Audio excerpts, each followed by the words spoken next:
deep within the heart of an ancient forest, where moonlight barely penetrates the thick canopy above, a lone figure wandered aimlessly. His dim flashlight cast weak beams of light onto the damp earth below, revealing nothing but twisted roots and decaying leaves. Unbeknownst to him, the forest was alive not with life, but with whispers. Faint, almost imperceptible murmurs began to fill the air, growing louder with each step he took. As he pressed forward, the sound of his own footsteps became a rhythm against the silence. But then, another set joined in a second pair of steps, heavier and deliberate. He froze, turning sharply toward the darkness behind him. Nothing moved. Yet the feeling of being watched lingered, creeping under his skin like icy tendrils.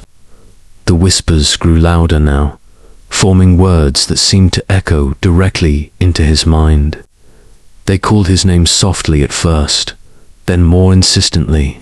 Each syllable dripped with malice, pulling him deeper into the labyrinth of trees.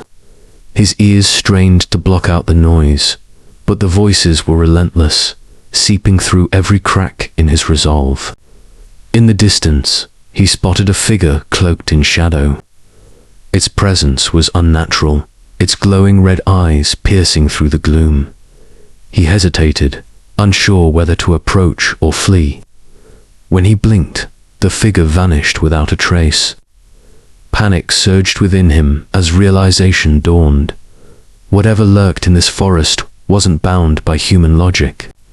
Desperate for refuge, he stumbled upon an abandoned cabin. Inside, an old mirror hung crookedly on the wall. As he stared into it, his reflection smiled a grotesque grin that didn't belong to him. Horrified, he watched as the mirrored version of himself turned away, disappearing into the glass. The line between reality and nightmare blurred, leaving him trapped in a realm beyond comprehension. And so, the forest claimed another soul. Darkness enveloped everything, save for one chilling message etched into the void. Did you hear it? They're still calling you. The whispers continued, echoing endlessly, reaching out to anyone foolish enough to listen.